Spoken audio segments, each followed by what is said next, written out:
কেমন আছো সবাই? আবারও চলে আসলাম আরেকটা রেসিপি নিয়ে। আজকে তোমাদেরকে শেখাবো কিভাবে খুবই অল্প খরচে বাড়িতে ঘি আর চিজ বানানো যায়, তাও একদম দোকানের মতো।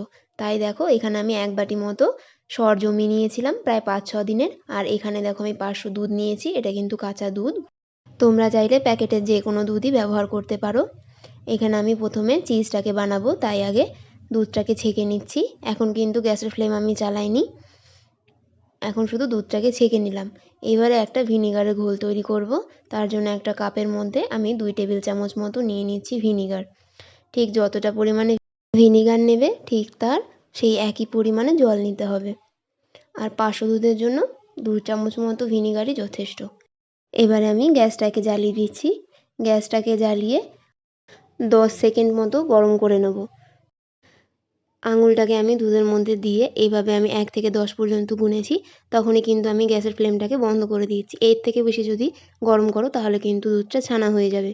এবারে গ্যাসের ফ্লেমটাকে বন্ধ করে অল্প অল্প করে ভিনিগার দিয়ে এইভাবে কিন্তু চামচ ঘোরাতে হবে, যতক্ষণ পর্যন্ত না পুরো দুধ থেকে সেপারেট হয়ে যাচ্ছে পনিরটা, ততক্ষণ পর্যন্ত এটাকে ঘোরাতে হবে। ভিনিগার জলটা দেওয়ার সঙ্গে সঙ্গেই দেখবে এইভাবে চিজটা আলাদা হতে শুরু করেছে। দেখে হয়তো বুঝতেই পারছো এটা কিন্তু অনেকটাই নরম সফট মতো হবে। যখন দেখবে জলটা আর চিজটা পুরো আলাদা হয়ে গেছে তখন এটাকে নামিয়ে নিতে হবে। দেখো তোমাদেরকে দেখাচ্ছি কেমন হয়েছে, বেশ অনেকটাই নরম হবে কিন্তু চিজ হলে ঠিক এই রকম হবে। এবার এটাকে আমি নামিয়ে নিচ্ছি। নামিয়ে আমি একটা ছাঁকনির সাহায্যে ছেঁকে নেবো। নিচে একটা বাটি নিয়েছি, ওপরে একটা বড় ছাঁকনি নিয়ে এর মধ্যে আমি চিজ থেকে পুরো জলটাকে আলাদা করে নেব। এই জলটাকে কিন্তু কোনো মতেই ফেলা যাবে না, আর এইভাবে চামচ দিয়ে একটু চেপে চেপে জলটাকে ফেলে দিতে হবে। আমি শেষ পর্যন্ত হাত দিয়ে চেপে চেপে জলটাকে ফেলে দিয়েছিলাম। দেখো ঠিক কতটা সফট হয়েছে।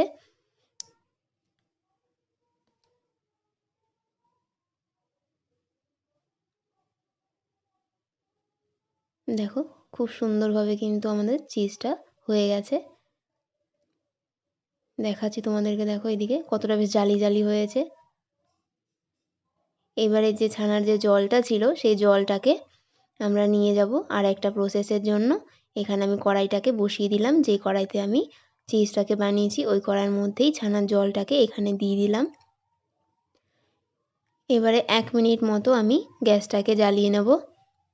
খুব বেশি গরম করার প্রয়োজন নেই, 1 মিনিট মতো গরম করলেই হবে। আর সামান্য দিয়ে দিচ্ছি নুন, যেহেতু চিজটা একটু নোনতা নোনতা হয় খেতে।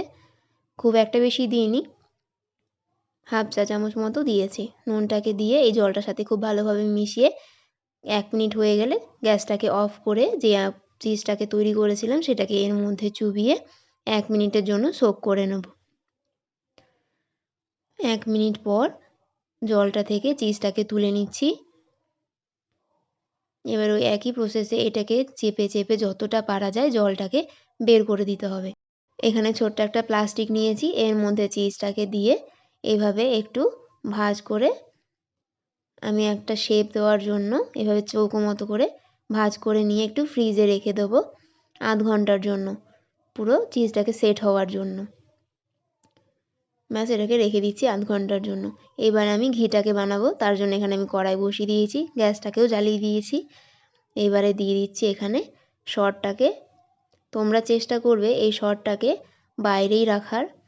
যদি ফ্রিজে থাকে তাহলে পরে বানানোর ঠিক 1 থেকে 2 ঘন্টা আগে বাইরে রেখে দেবে, নর্মাল টেম্পারেচারে আসবে তারপরেই কিন্তু তোমরা ব্যবহার করবে। এখানে দেখো সরটাকে দিয়ে খুব ভালোভাবে নেড়ে চেড়ে একটু মিশিয়ে নিচ্ছি।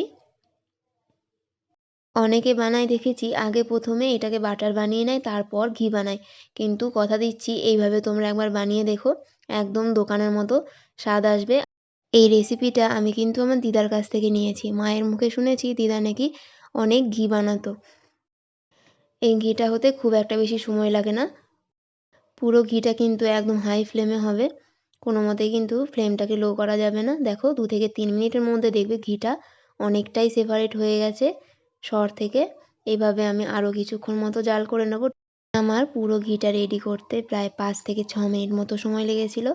দেখো কতটা কালার চেঞ্জ হয়ে এসেছে।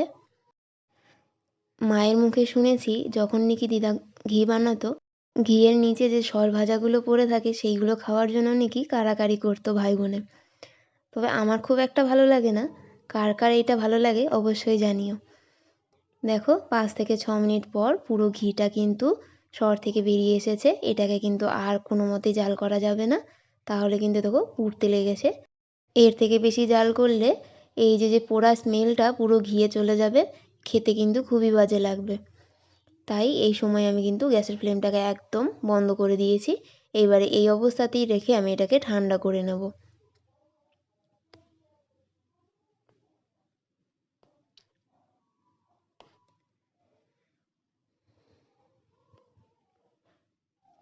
আধ ঘন্টা মতো আমি ওইটাকে ঠান্ডা করে নিয়েছিলাম। এবার আমি ঘিটাকে ছেঁকে নেব।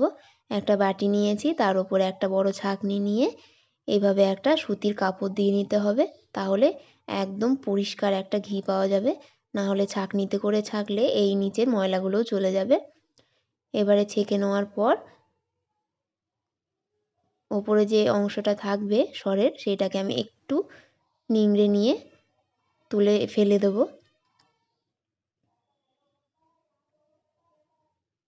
দেখো কি সুন্দর হয়েছে ঘিটা, সত্যি বলছি বন্ধুরা অসাধারণ হয়েছিল, কিন্তু একদম দোকানের মতনই কিন্তু গন্ধটা বেরোচ্ছিল। আর এদিকে দেখো আমাদের যে চিজটা আমরা সেট হতে রেখেছিলাম সেটা কিন্তু পুরোপুরি তৈরি হয়ে গেছে। এবার এই চিজটাকে তোমাদেরকে খুলে দেখাচ্ছি। দেখো কত সুন্দর হয়েছে, একদম সফট। আমি একটা পাউরুটির ওপরে চিজটাকে গ্রেট করে দিয়ে তোমাদেরকে দেখাচ্ছি ঠিক কতটা সুন্দর হয়েছে।